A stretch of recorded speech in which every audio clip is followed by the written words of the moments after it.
నమస్తే, welcome to city cable Hathway news. ముందుగా headlines చూద్దాం.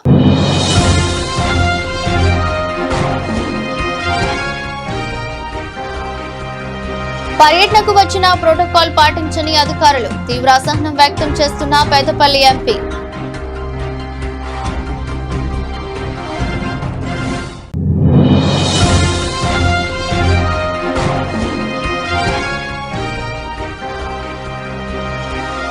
మావోయిస్టు పార్టీకి మరో షాక్. తెలంగాణ డీజీపీ శివధర్ రెడ్డి ఎదుట లొంగిపోయిన 37 మంది మావోయిస్టులు.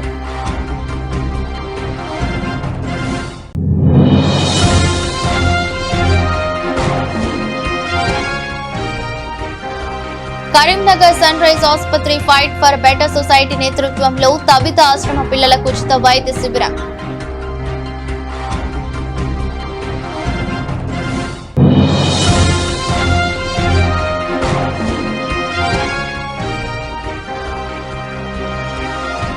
మంతని ఎక్సైజ్ శాఖ ఆధ్వర్యంలో విద్యార్థులకు డ్రగ్స్, మత్తు పదార్థాలపై అవగాహన కార్యక్రమం.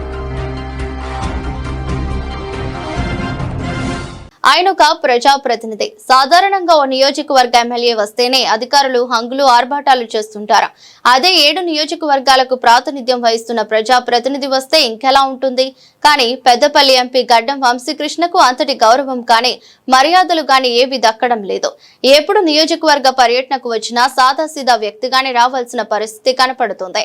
మరి ఎందుకు ఈ పరిస్థితి అన్నది ఇప్పుడు పెద్దపల్లి జిల్లాలో హాట్ టాపిక్ గా మారింది. గతంలోనే పెద్దపల్లి జిల్లా కలెక్టర్ తీరుపై ఎంపీ వంశీకృష్ణ తీవ్ర అసహనం వ్యక్తం చేశారు. అధిష్టానంకు సైతం పలుమార్లు ఫిర్యాదు చేశారు. అయినా అధికారుల్లో మాత్రం ఎలాంటి మార్పు కనిపించడం లేదు. అసలు ఎంపీ పర్యటనకు ఎలాంటి ప్రోటోకాల్ కూడా పాటించడం లేదు. ఎంపీ అంటేనే కనీసం ఏర్పాట్లు కూడా చేయడం లేదు. అయినా ప్రజా ప్రతినిధి అన్న మాటే మరిచిపోయినట్టు ఉన్నారు. మరి పెద్దపల్లి జిల్లా రాజకీయాలను శాసిస్తున్నది ఎవరు? అధికార పార్టీకి చెందిన ప్రజా ప్రతినిధి వస్తే అధికారులు ఎందుకు ఏర్పాట్లు చేయడం లేదు అన్నది జిల్లాలో ఇప్పుడు చర్చ జరుగుతోంది. తాజాగా నిన్న రాత్రి గోదావరి కని పర్యటనకు వచ్చిన పెద్దపల్లి ఎంపీకి మరోసారి చుక్కెదురైంది.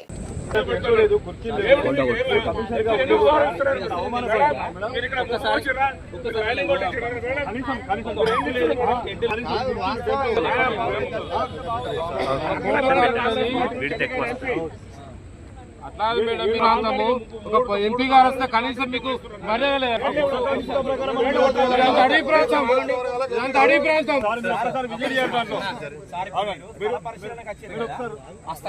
బాధ్యుడు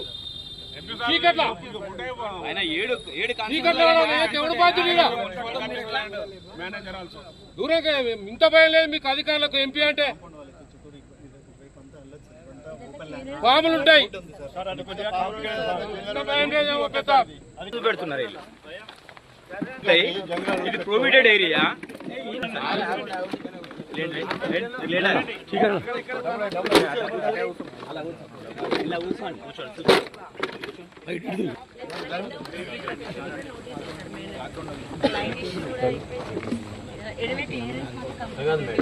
ఈ విషయం అఫీషియల్ ప్రోగ్రామ్ నిన్ననే అనౌన్స్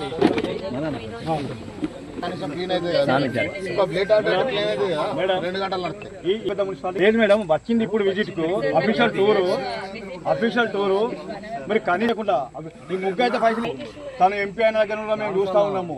కలెక్టర్ గారి మీద నేనే కంప్లైంట్ చేసిన. పరిశీలిద్దామని చెప్పి రావడం జరిగింది. మీ అందరూ కళ్ళారా చూస్తున్నారు. గత సంవత్సరం నుండి ఈఎస్ఐ హాస్పిటల్లో శాంక్షనింగ్ కోసం చాలా కృషి చేయడం జరిగింది. ఈఎస్ఐ హాస్పిటల్ ముందుకు తీసుకెళ్లాలి, రామగుండం ప్రజలకి మంచి జరుగుతుందని చెప్పి వారికి రిప్రజెంటేషన్ చేయడం జరిగింది. దాదాపు 7 సంవత్సరాలు పక్కకు పెట్టిన ప్రాజెక్ట్ని మళ్ళీ ముందుకు తీసుకొచ్చి శాంక్షన్స్ క్లియర్ చేయించి టెండరింగ్ ప్రాసెస్ వరకు తీసుకురావడం జరిగింది. 150 కోట్ల వరకు ఏదైతే టెండర్ కూడా అనౌన్స్ అవ్వడం జరిగిందో దాన్ని ముందుకు తీసుకురావడం జరిగింది.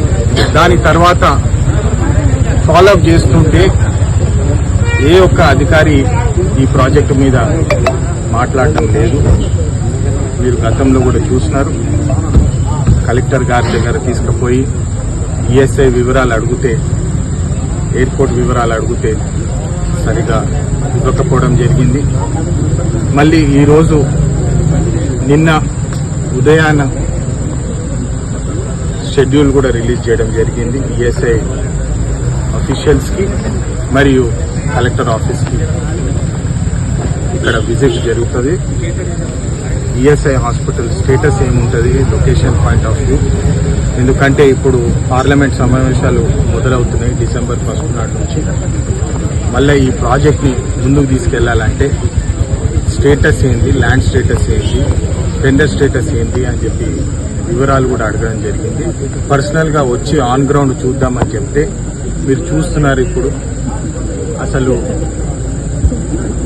లైటింగ్ లేదు, ఒక చిన్న ఏర్పాటు కూడా లేదు, సరిగా లోపలికి వెళ్ళే దారి కూడా రెడీ చేయలేదు. బయట రోడ్డు మీదనే నుంచోబెట్టి బ్రీఫింగ్ చేస్తుంటే మా కార్యకర్తలు దాన్ని గమనించి ఇట్లనా అని చెప్పి పరిస్థితి అని చెప్పి మీరు చూస్తున్నారు. ఇది ప్రజలు గమనించాలి. కాకా వెంకటస్వామి గారు రామగుండం హార్ట్ ఆఫ్ పెద్దపల్లి అని చెప్పి చాలా దగ్గరగా రామగుండంలో ఉండి పనిచేసినారు. రామగుండ ప్రజల ప్రేమ తీసుకొని వాళ్ళ ఆశీర్వాదంతో దాదాపు 40-50 సంవత్సరాలు పెద్దపల్లి ప్రాంతానికి సేవలు చేసినారు. మరి దాని తర్వాత వివేక్ గారు ఎంపీగా మీరందరు గెలిపించుకున్నాక మళ్ళా నన్ను మీరు ఆశీర్వాదం ఇచ్చి క్యాంపెయినింగ్ అప్పుడు కూడా చెప్పినాను, నేను మీకోసము ఏ ఇబ్బంది పడ్డా ముందుకు తీసుకెళ్తున్నామని చెప్పి ఆ ఉద్దేశంతో వస్తే ఇన్ని అడ్డంకులు, ఇన్ని కుట్రలు జరుగుతున్నాయని చెప్పి మీరు అందరూ గమనించాలి. అయినప్పటికీ కూడా నేను నా వంతు ఏదేమైనా ఈ ప్రాజెక్టు వచ్చేటట్టు నేను పోరాడతాను. అన్ని దుష్ట శక్తుల అగేన్స్ట్ పోరాడి ఇక్కడ ప్రాజెక్ట్ వచ్చేటట్టు నేను కంకణం కట్టుకున్నాను. ఖచ్చితంగా మీ అందరి ప్రేమతోటి ఇక్కడ ప్రాజెక్ట్ వచ్చేలాగా ఎవరు సపోర్ట్ చేసినా సపోర్ట్ చేయకపోయినా ఇక్కడ ప్రాజెక్ట్ వచ్చి తీరుతుంది. నేను దానికోసం కృషి చేస్తానని చెప్పి మరొకసారి నాకు తెలియజేస్తున్నాను. స్థానిక సంస్థల ఎన్నికలకు సంబంధించి రిజర్వేషన్ల విధి విధానాలను రాష్ట్ర ప్రభుత్వం ఖరారు చేసింది. సుప్రీంకోర్టు ఆదేశాల మేరకు 50% మించకుండా రిజర్వేషన్లు కల్పించేలా మార్గదర్శకాలను జారీ చేసింది. ఈ మేరకు శనివారం జీవోను విడుదల చేసింది. గ్రామ పంచాయతీ ఎన్నికల్లో రిజర్వేషన్లను ఎలా అమల్లోకి తీసుకురావాలో స్పష్టమైన ప్రక్రియను వివరించింది. భారత రాజ్యాంగంలోని ఆర్టికల్ 244 ప్రకారం షెడ్యూల్డ్ ఏరియాల్లో రిజర్వేషన్లను అమలు చేయనున్నట్లు జీవోలో పేర్కొంది. ఇక మహిళలకు ఆ 50% వరకు రిజర్వేషన్లు కల్పించాలని నిర్ణయించింది. రోడ్డు ప్రమాద రహిత ప్రాంతం లక్ష్యంగా పోలీస్ శాఖ అన్ని శాఖలను సమన్వయం చేసుకుని రోడ్డు ప్రమాదాలను నివారించేందుకు ప్రత్యేక చర్యలు చేపడుతుందని రామగుండం పోలీస్ కమిషనర్ అంబర్ కిషోర్ షా తెలిపారు. ప్రమాదాల నివారణ చర్యలలో భాగంగా Ramagundam police commissionerate, Mancherial zone, Vempalli, Mulkala bridge, Gudipeta వద్ద ఉన్న బ్రిడ్జ్, ఇతర ప్రాంతాలలో ఆర్ఎండ్బి శాఖ, ఎక్సైజ్, ఆర్టీఓ, హైవే ఇంజనీర్ అధికారులు, వీరితో పాటు గ్రామ రోడ్డు సేఫ్టీ కమిటీ సభ్యుల సమన్వయంతో కలిసి పర్యటించి గతంలో ప్రమాదాలు జరిగి ప్రాణ నష్టం వాటిల్లిన బ్లాక్ స్పాట్లను స్వయంగా పరిశీలించారు. ఆయా ప్రాంతాల్లో ప్రమాదాలకు గల సాంకేతిక కారణాలను విశ్లేషించి తక్షణమే నివారణ చర్యలు చేపట్టాలని సంబంధిత అధికారులను ఆదేశించారు. భవిష్యత్తులో ఆయా చోట్ల ప్రమాదాలు పునరావృతం కాకుండా తగు సూచనలు చేశారు. మావోయిస్టు పార్టీకి మరో షాక్. తెలంగాణ డీజీపీ శివధర్ రెడ్డి ఎదుట లొంగిపోయిన 37 మంది మావోయిస్టులు. భారీగా ఆయుధాలు అప్పగింత మావోయిస్టులు ఆయుధాలతో లొంగిపోయారు. 303 రైఫిల్స్, G3 రైఫిల్స్, AK-47లు, LSR, భారీగా బుల్లెట్స్ అప్పగింత. లొంగిపోయిన వారిలో 25 మంది మహిళా మావోయిస్టులు. లొంగిపోయిన వారిలో మావోయిస్టు పార్టీ అగ్రనేత ఆజాద్, అప్పాసి, నారాయణ, ఎర్రాలు, కోయ సాంబయ్య అలియాస్ ఆజాద్ 31 ఏళ్లుగా అజ్ఞాతంలో ఉన్నాడు. తెలంగాణ డీజీపీ శివధర్ రెడ్డి వెల్లడించారు. నిషేధిత సిపిఐ మావోయిస్టు పార్టీ నుంచి 37 మంది అజ్ఞాతంగా ఉన్నటువంటి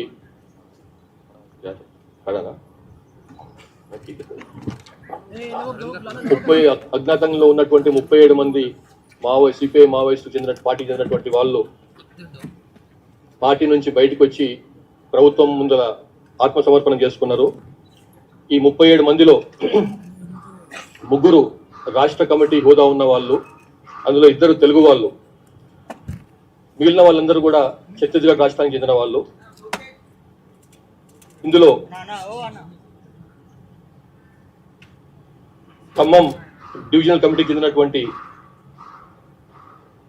7 ఇవాళ వాళ్ళు రావడమే కాకుండా వాళ్ళతో పాటుగా 8 తుపాకులను కూడా ఆయుధాలను కూడా తీసుకొచ్చారు.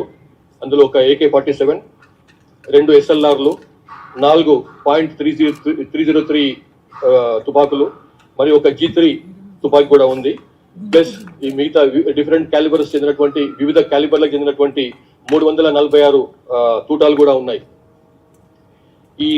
ఇప్పుడు బయటకు వచ్చినటువంటి నాయకుల్లో తెలంగాణ రాష్ట్ర కమిటీలో పనిచేస్తున్నటువంటి కొయ్యడ సాంబయ్య ఎలియాస్ ఆజాద్, ఈయన 31 సంవత్సరాలుగా అజ్ఞాతంలో ఉన్నాడు. ఇతను తెలంగాణ రాష్ట్ర కమిటీ మావోయిస్ట్ పార్టీలో చెందినటువంటి తెలంగాణ రాష్ట్ర కమిటీ సభ్యుడు. భద్రాచలం, కొత్తగూడెం, అల్లూరు సీతారామరాజు జిల్లా అంటే 2 రాష్ట్రాల చెందిలో ఉన్నటువంటి డివిజనల్ కమిటీకి ఈయన కార్యదర్శి. ఇతంది ములుగు జిల్లా గోవిందరావుపేట మండలం మొద్దులగూడెం గ్రామం. అట్లానే అప్పాసి నారాయణ ఎలియాస్ రమేష్, ఈయన 32 సంవత్సరాలుగా అజ్ఞాతంలో ఉన్నాడు. ఆయన కూడా తెలంగాణ రాష్ట్ర కమిటీ సభ్యుని హోదా ఉంది. ఇతను సాంకేతిక విభాగం టెక్నికల్ డిపార్ట్మెంట్ లో సభ్యుడుగా ఇన్ఛార్జ్ గా ఉన్నాడు. ఇతనిది రామగుండం, పెద్దపల్లి జిల్లా. ఇద్దరు తెలుగు వాళ్ళు, మిగతా వాళ్ళందరూ కూడా ఛత్తీస్గఢ్ రాష్ట్రానికి చెందిన వాళ్ళు. ఇందులో ఇంకొక రాష్ట్ర కమిటీకి చెందినటువంటి నాయకుడు ముత్సాకి సోమ్దా ఎలియాస్ ఎర్రా. ఇతను జగర్గుండా పోలీస్ స్టేషన్, సుక్మా జిల్లా, ఛత్తీస్గఢ్ రాష్ట్రానికి చెందినవాడు. ఇతను దండకారణ్య స్పెషల్ జోనల్ కమిటీకి చెందినటువంటి స్టేట్ కమిటీ మెంబరు. అట్లాగే అంతేకాకుండా దక్షిణ బస్తర్ డివిజనల్ కమిటీకి చెందిన సెక్రటరీగా కూడా పనిచేస్తున్నాడు ఈయన. మొత్తం ఈ మిగతా 34 మందిలో ఛత్తీస్గఢ్ రాష్ట్రానికి చెందినటువంటి నూపో గంగా ఎలియాస్ నీలేష్, ఈయన ఏరియా కమిటీ సభ్యుడు.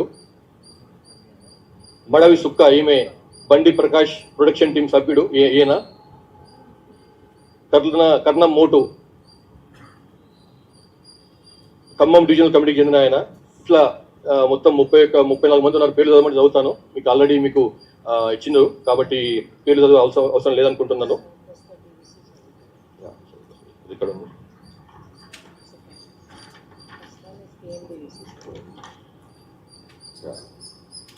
ఇందులో ముందే చెప్పినట్లుగా తెలంగాణ రాష్ట్ర కమిటీకి చెందినటువంటి ఖమ్మం డివిజనల్ కమిటీ సభ్యులు మొత్తం 9 మంది ఉన్నారు.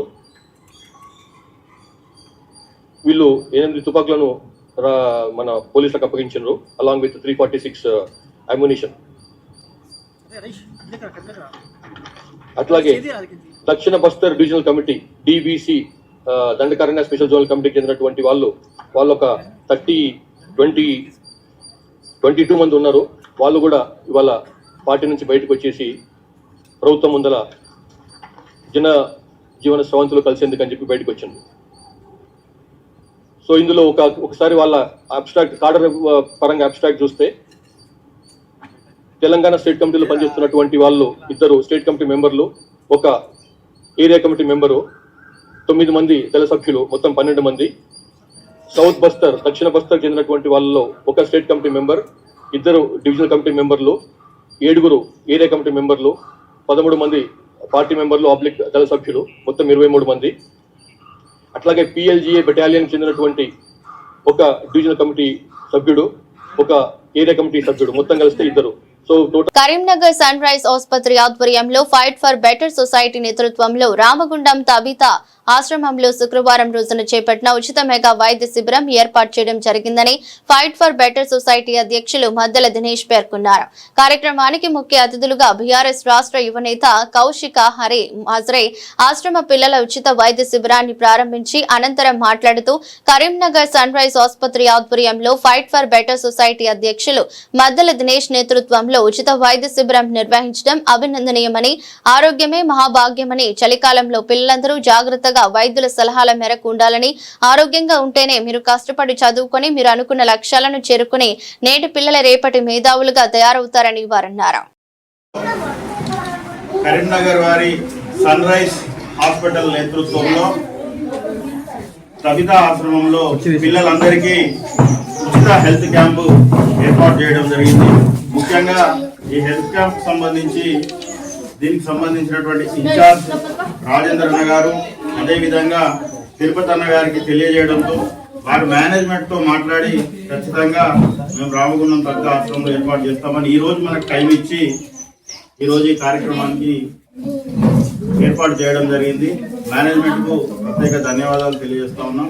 ముఖ్యంగా ఈ కార్యక్రమానికి ముఖ్య అతిథులుగా గౌరవనీయులు టిఆర్ఎస్ రాష్ట్ర నేత, నిరంతరం కార్మికుల సమస్యల కోసం, ఈ ప్రాంత అసంఘటిత కార్మిక హక్కుల కోసం నిరంతరం పోరాడుతూ, అదేవిధంగా పేద బడుగు బలహీన వర్గాల కోసం వారి హక్కుల సాధనకై నిరంతరం పోరాడుతున్నటువంటి యువనేత అన్న కౌశిక హరి అన్న గారు ఈ కార్యక్రమానికి ముఖ్య అతిథిగా విచ్చేయడం జరిగింది. ఈ సందర్భంగా ఈ సబితా ఆశ్రమం నెలకొల్పడానికి దాదాపు 16 సంవత్సరాల క్రిందనే అన్ని రకాలుగా మన సబితా ఆశ్రమానికి ఇక్కడ పునాదికి అండగా నిలవడం నిజంగా ఎలాంటి రిమార్క్స్ లేకుండా ఈ ఆశ్రమాన్ని అందరి దాతలతో, అందరితో, అన్ని రాజకీయ పార్టీలు, ముఖ్యంగా అధికార యంత్రాంగం, అన్ని శాఖల అధికారులు కూడా పూర్తిగా వీరేందర్ సార్, విమలా మేడం గారికి, ఆశ్రమంలో పిల్లలు ఉన్న అందరికి కూడా సహకరిస్తున్నట్టు అందరికీ ధన్యవాదాలు తెలుపుతూ మన ముఖ్య అతిథి కౌశికరణ గారిని మాట్లాడవలసిందిగా కోరుతా ఉన్నాం.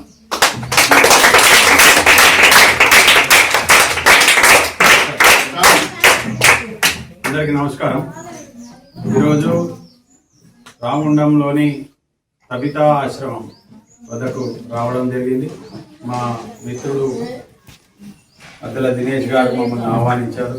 ఇవాళ ఈ ఆశ్రమంలో ఏదైతే sunrise hospital doctor Kiran గారి ఆధ్వర్యంలో కరీంనగర్ హాస్పిటల్ ఉంది, వాళ్ళ సౌజన్యంతో మా మిత్రుడు రాజేందర్, అదేవిధంగా తిరుపతి ఏదైతే సన్ రైజ్ హాస్పిటల్ యొక్క మేనేజర్ వాళ్ళు ఉన్నారో వాళ్ళ ఆధ్వర్యంలో వాళ్ళు ఇనిషియేట్ తీసుకొని అద్దల దినేష్ గారి రిక్వెస్ట్ మేరకు ఇక్కడ వారు రావడం జరిగింది.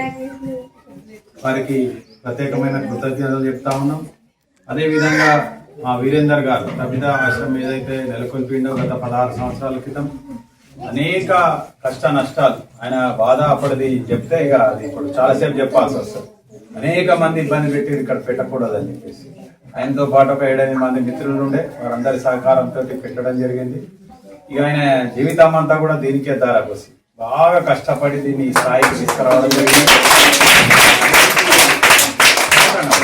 దీనికి అనేక మంది దాతలు, ఈ ప్రాంతంలో ఉన్న వాళ్ళు కావచ్చు, అధికారులు కావచ్చు, మిగతా దూర ప్రాంతాల నుంచి కూడా చాలా మంది ఈ యొక్క ఆశ్రమాన్ని నడపడంలో కానీ అభివృద్ధిలో తీసుకురావడం కానీ వారందరి సహకారం చాలా ఉన్నది. వారందరూ ఎవరెవరైతే ఈ ఆశ్రమానికి అన్ని రకాల ఆదుకుంటారో వాళ్ళందరికీ మేము ఈ కార్యక్రమం ముఖ్యంగా వారందరికీ కూడా పేరు పేరున ధన్యవాదాలు చెప్తా ఉన్నాం.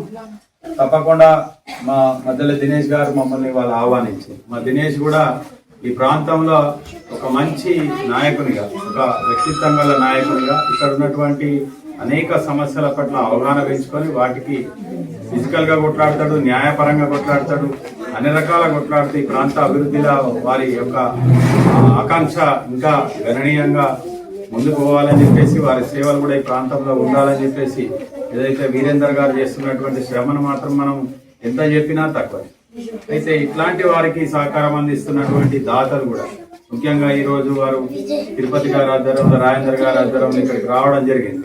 ఇంత దూరం నుంచి 60-70 కిలోమీటర్ల దూరంకి వచ్చి వాళ్ళ స్టాఫ్ అందరిని తీసుకొచ్చి, ఒక 15 మంది స్టాఫ్ తీసుకొచ్చి, మెడిసిన్ తీసుకొచ్చి, ఒక క్వాలిటీ ఏదో మనం మెడికల్ క్యాంప్ పెట్టినామంటే పెట్టి ఏదో 4 గోళీలు ఇచ్చినట్టు కాకుండా వారి యొక్క మెడిసిన్ ఇవన్నీ చూస్తూ ఉంటే వాళ్ళ దాంట్లో కమిట్మెంట్ కూడా కనబడుతుంది. ఈ సందర్భంగా మన సన్ రైజ్ హాస్పిటల్ యాజమాన్యానికి కూడా మేము కృతజ్ఞతలు చెప్తాం. మీరు దయచేసి ఇంకా ప్రతి 3 నెలలకు ఒకసారి ఇక్కడికి వచ్చి ఈ ప్రాంతం పట్ల, ఈ ప్రజల పట్ల మీ సేవలు ఉండాలని చెప్పి కోరుకుంటూ మమ్మల్ని ఇక్కడికి తీసుకొచ్చిన మా దినేష్ మిత్రునికి, సోదరునికి ప్రత్యేక ధన్యవాదాలు చెప్తా ఉన్నాం. ఏదైతే ఈ ప్రాంతంలో ఉన్నటువంటి సమస్యలే కావచ్చు, ఇట్లాంటి మా సబితా ఆశ్రమం ఇంకా మాకు ప్రత్యేకమైన అనుబంధం ఉన్నది కాబట్టి ఇది పెట్టే సమయంలో వీరేందరూ చాలా తక్కువ సందర్భాల్లో వచ్చి మమ్మల్ని అసలు మామూలుగా ఎప్పుడు అడగడు, దేవుడే నడిపిస్తున్నట్టుగా నడుస్తూ ఉండాలి. కాబట్టి ఆయనకి ఏ సహకారం అవసరం ఉన్నా, ఎప్పుడు ఏ అవసరం ఉన్నా కానీ మేము ఆయన తోడ్పాటుగా ఉంటామని తెలియజేసుకొని ఎవరు ఆపదలు ఉన్నా కానీ సంప్రదించాల్సిందిగా కోరుతాము. ఎన్కౌంటర్ల పేరుతో మావోయిస్టు పార్టీ నాయకులను కార్యకర్తలను కేంద్ర ప్రభుత్వం కాల్చి చంపడాన్ని ఖండిస్తూ ఈ రోజు గోదావరి కని వామపక్షాల ఆధ్వర్యంలో నల్ల జెండాలు పట్టుకుని నిరసన తెలిపారు. ఈ సందర్భంగా సిపిఐ న్యూ డెమోక్రసీ జిల్లా సహాయ కార్యదర్శి నరేష్ మాట్లాడుతూ ఏజెన్సీ ప్రాంతంలో ఉన్నటువంటి ఖనిజ సంపదను కార్పొరేట్ కంపెనీలకు కట్టపెట్టేందుకు మావోయిస్టు పార్టీ నాయకులను సానుభూతి పరులను పెద్ద ఎత్తున బూటకపు ఎన్కౌంటర్లలో కాల్చి చంపుతున్నారని విమర్శించారు. సిపిఐఎంఎల్ న్యూ డెమోక్రసీ కేంద్ర కమిటీ పిలుపులో భాగంగా దేశంలో ఉన్నటువంటి నరేంద్ర మోడీ ప్రభుత్వం మావోయిస్టుల పైన అనేకమైనటువంటి నరహంతక పాలన కొనసాగిస్తూ ఉంటూ ఇవాళ బూటకపు ఎన్కౌంటర్ల పేరిట అనేక మందిని హత్యలు చేసినటువంటి పరిస్థితి మనం చూస్తూ ఉన్నాం. ఆ ఎన్కౌంటర్లలో నంబాల కేశవరావు కానీ, ఇడ్బా కానీ తదితర మావోయిస్టు నాయకులు, కార్యకర్తలను, ఆదివాసులను అందరినీ కూడా మరి బూటకపు ఎన్కౌంటర్ల పేరిట హత్యలు చేయడం అనేది దుర్మార్గమైనటువంటి చర్య. ఈ చర్యను సిపిఐఎంఎల్ న్యూ డెమోక్రసీ తీవ్రంగా ఖండిస్తూ ఇవాళ గోదావరి కని పట్టణంలో సిపిఐఎంఎల్ న్యూ డెమోక్రసీ పెద్దపల్లి జిల్లా కమిటీ ఆధ్వర్యంలో నిరసన కార్యక్రమాన్ని చేపట్టడం అనేది జరుగుతూ ఉంది. ఇప్పటికైనా నరేంద్ర మోడీ ప్రభుత్వం సగారు పేరు మీద చేస్తున్నటువంటి దురాక్రమాలను మరి నిలిపివేయాలని చెప్పి, అదేవిధంగా కాల్పులను విరమించాలని చెప్పి, అదేవిధంగా మరి అక్కడ ఉన్నటువంటి ఆదివాసీలకు అండగా ఉన్నటువంటి మావోయిస్టుల పైన కాల్పులను విరమించాలని, అదేవిధంగా శాంతి చర్చలు జరపాలని చెప్పి ఈ సందర్భంగా సిపిఐఎంఎల్ న్యూ డెమోక్రసీ తరఫున మేము డిమాండ్ చేస్తూ ఉన్నాం. లేనట్లయితే దేశవ్యాప్తంగా సిపిఐఎంఎల్ న్యూ డెమోక్రసీ ఆధ్వర్యంలో పెద్ద ఎత్తున ఆందోళన కార్యక్రమాలు చేపట్టవలసి వస్తుందని చెప్పి ఈ సందర్భంగా హెచ్చరిస్తా ఉన్నాం. విద్యార్థులు, యువకులు డ్రగ్స్ కు అలవాటు పడి మంచి భవిష్యత్తును నాశనం చేసుకోవద్దని మంత్రి ఎక్సైజ్ సిఐ రాకేష్ కుమార్ అన్నారు. కమాన్పూర్ మండల కేంద్రంలోని జెడ్పీహెచ్ఎస్ హై స్కూల్, గుండారం ప్రభుత్వ జూనియర్ కళాశాలలో శనివారం మంత్రి ఎక్సైజ్ శాఖ ఆధ్వర్యంలో శనివారం విద్యార్థులకు డ్రగ్స్, మత్తు పదార్థాలపై అవగాహన కార్యక్రమాన్ని నిర్వహించారు. ఈ సందర్భంగా ఎక్సైజ్ సిఐ రాకేష్ కుమార్ మాట్లాడుతూ 18 నుండి 30 సంవత్సరాల లోపు విద్యార్థులు, యువకులు డ్రగ్స్, మత్తు పదార్థాలకు ఎక్కువగా ఆకర్షితులయ్యే అవకాశం ఉందని, డ్రగ్స్ తీసుకోవడం వలన కలిగే నష్టాలను వివరించారు. విద్యార్థులు, యువకులు డ్రగ్స్ కు దూరంగా ఉండాలని సూచించారు. డ్రగ్స్ వ్యసనంలో పడిన వారు ఏదో ఒక సమయంలో పోలీసులకు పట్టుబడి వారి యొక్క విలువైన జీవితాన్ని జైల్లో గలపడం జరుగుతుందన్నారు.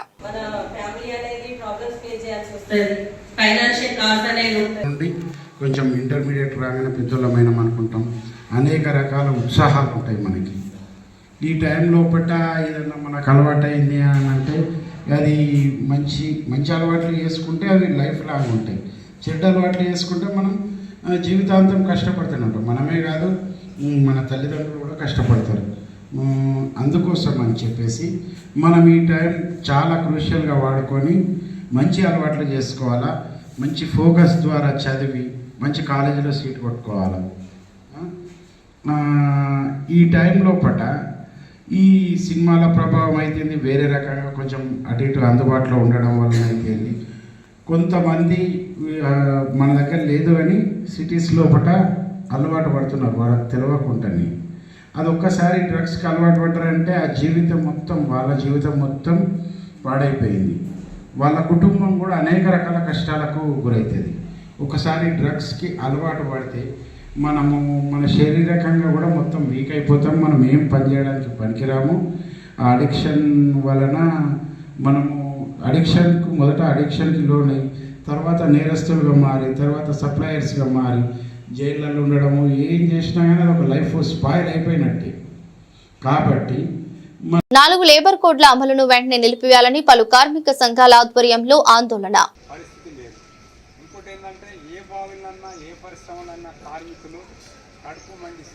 నాలుగు కోడ్లను వెంటనే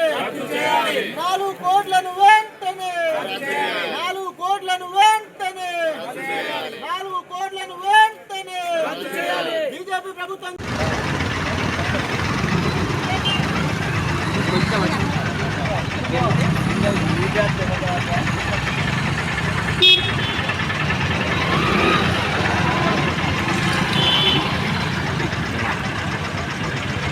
నిన్న కేంద్ర ప్రభుత్వం 4 లేబర్ కోడ్ల మీద నోటిఫికేషన్ ఇచ్చడం జరిగింది. ఈ నోటిఫికేషన్లో కార్మికులకు నష్టదాయకమైనటువంటి చట్టాలను తీసేసి దాన్ని 4 లేబర్ కోడ్లుగా చేశారు. ఆ 4 లేబర్ కోడ్లలో అనేక రకాలుగా కార్మికులను బానిసలు చేసేటువంటి ఈ లేబర్ కోడ్లు వెనకడికి తీసుకుపోతున్నారు. తాతలు తండ్రులు సంపాదించినటువంటి లేబర్ కోడ్లే చట్టాలు ఏవైతున్నాయో ఆ చట్టాల స్థానంలో కోడ్లు తీసుకొస్తారు. ఆ కోడ్ల వలన కార్మిక వర్గానికి చాలా నష్టం. కాబట్టి ఈ కోడ్లు ఏదైతున్నాయో రద్దు చేయాలని, ఈ యథావిధిగా ఇప్పుడున్న చట్టాలను ఇంకా మెరుగుపరచాలని, ఉన్న చట్టాలను తీసేసి దాని స్థానంలో లేబర్ కోడ్లు తీసుకొస్తారు. ఆ లేబర్ కోడ్లు రద్దయ్యేంత వరకు పోరాడాలని కార్మిక వర్గానికి పిలుపునిస్తూ ఇక్కడ ఎన్టీపీసీ మేడిపల్లి సెంటర్లో ఈరోజు ఎన్టీపీసీ రామగుండం ఏరియా కమిటీ ఆధ్వర్యంలో నిరసన తెలియజేయడం జరుగుతుంది. ఇది రాష్ట్ర వ్యాప్తంగా నిరసన కార్యక్రమాలు జరుగుతున్నాయి. దానిలో భాగంగానే ఈరోజు ఎన్టీపీసీ మేడిపల్లి సెంటర్లో కార్యక్రమం చేస్తున్నాం. ఈ కార్మిక వర్గం అందరు రోడ్ల మీదకి వచ్చి నిరసన చేయవలసిన అవసరం ఉన్నదని కార్మిక వర్గానికి విజ్ఞప్తి చేస్తున్నాం.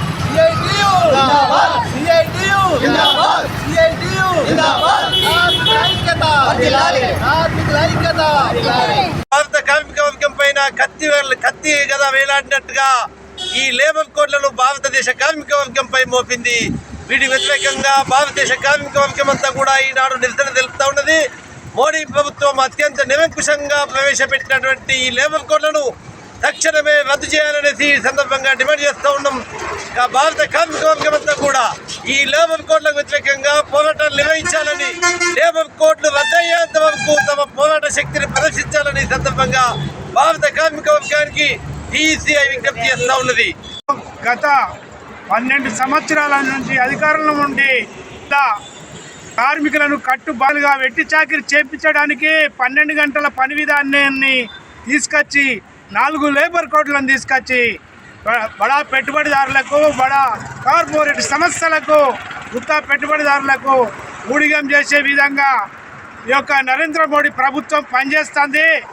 వెంటనే ఈ కార్మిక లోకమంతా ఐక్యంగా ఉద్యమించి ఈ 4 లేబర్ కోడ్లకు వ్యతిరేకంగా పోరాడదామని ఇప్పుడు ఈరోజు 4 లేబర్ కోడ్ల జీవో పత్రాలను ఈ ఎన్టీపీసీలో తలగబెట్టడం జరిగింది.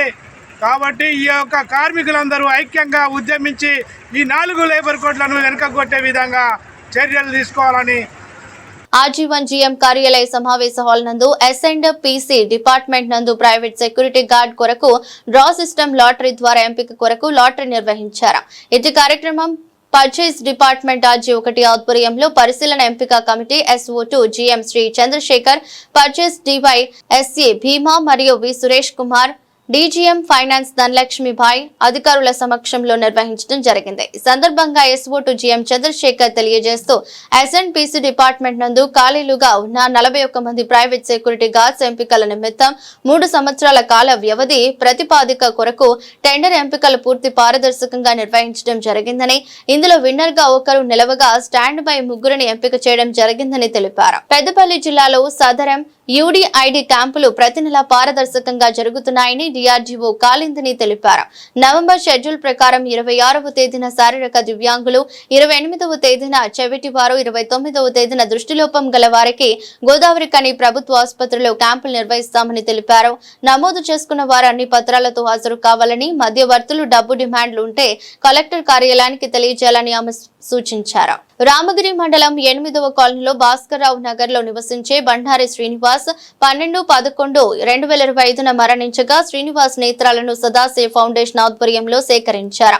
వారి సంస్మరణ సభను ఈరోజు వారి స్వగృహంలో స్పందన స్కూల్ ఓదెల గారి అధ్యక్షతన సదాశివ ఫౌండేషన్ అధ్యక్షులు సాన రామకృష్ణారెడ్డి, ప్రధాన కార్యదర్శి చౌడవరపు లింగమూర్తి, గౌరవ సలహాదారులు నూక రమేష్ ఆధ్వర్యంలో నిర్వహించి నివాళులర్పించి వచ్చిన బంధుమిత్రులకు నేత్ర అవయవ శరీర దానాలపై అవగాహన కల్పించి నేత్రదాత ఆత్మశాంతికి మౌనం పాటించి ఘనంగా నివాళులర్పించారు. ఇది బీహార్ కాదు, హైదరాబాద్ ఆసిఫ్ నగర్ PS పరిధిలోని మురాదా నగర్ లో గ్యాంగ్ వార్.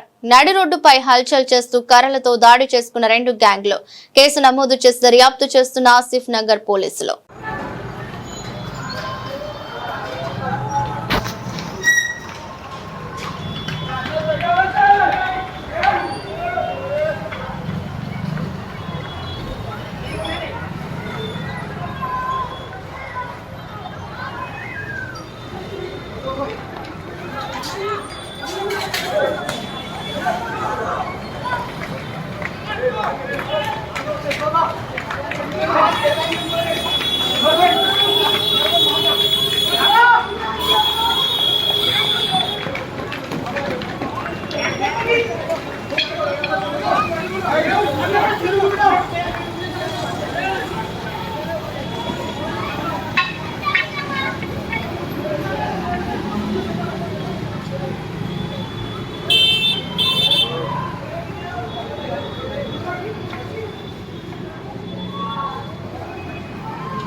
బావ ఇంట్లో దొంగతనం చేసిన బావమరిదిని హనుమకొండ జిల్లా మడికొండ పోలీసులు అరెస్ట్ చేశారు. వాహన తనిఖీల సందర్భంగా అనుమానాస్పదంగా కనిపించిన ఐలవేణి సాయి రోహిత్ ను అదుపులోకి తీసుకుని విచారించగా 6 నెలల కిందట బావ బూతగడ్డ సతీష్ ఇంట్లో దొంగతనం చేసినట్టు ఒప్పుకున్నాడు. అతని వద్ద నుంచి 4.36 లక్షల విలువైన 47.5 గ్రాముల బంగారు ఆభరణాలు స్వాధీనం చేసుకున్నట్లు సిఐ పుల్యాల కిషన్ తెలిపారు. రామగుండం ఏరియా నందు జిఎం కార్యాలయం నందు డివైఎస్సీగా పర్చేస్ డిపార్ట్మెంట్ లో విధులు నిర్వహిస్తున్న శ్రీ భీమా శ్రీరాంపూర్ ఏరియా వర్క్ షాప్ కు బదిలీపై వెళ్తున్న సందర్భంగా వారిని అన్ని విభాగాల ఉన్నతాధికారులు ఘనంగా సన్మానించడం జరిగింది.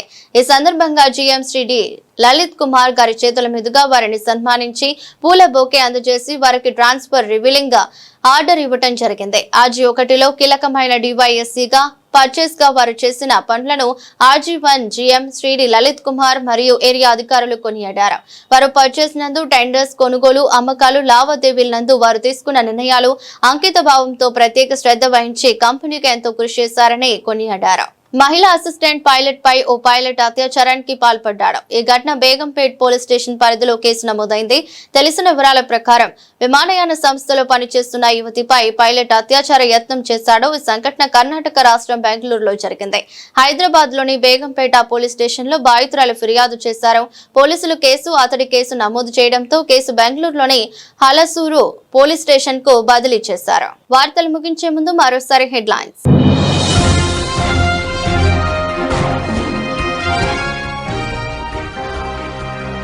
పర్యటనకు వచ్చిన ప్రోటోకాల్ పాటించని అధికారులు తీవ్ర అసహనం వ్యక్తం చేస్తున్న Peddapalli MP.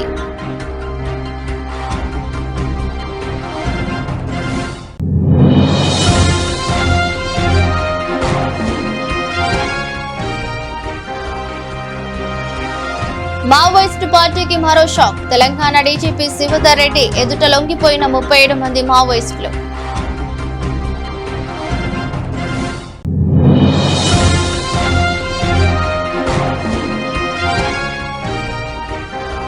Karimnagar sun rise ఆసుపత్రి ఫైట్ ఫర్ బెటర్ సొసైటీ నేతృత్వంలో తబిత ఆశ్రమ పిల్లలకు ఉచిత వైద్య శిబిరం.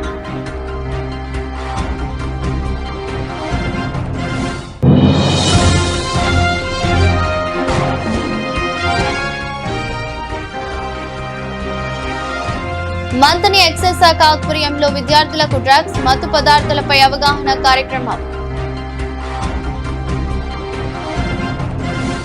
ఇది రోజు బులెటిన్. మరో బులెటిన్లో మళ్ళీ కలుద్దాం. అంతవరకు సెలవు. నమస్కారం.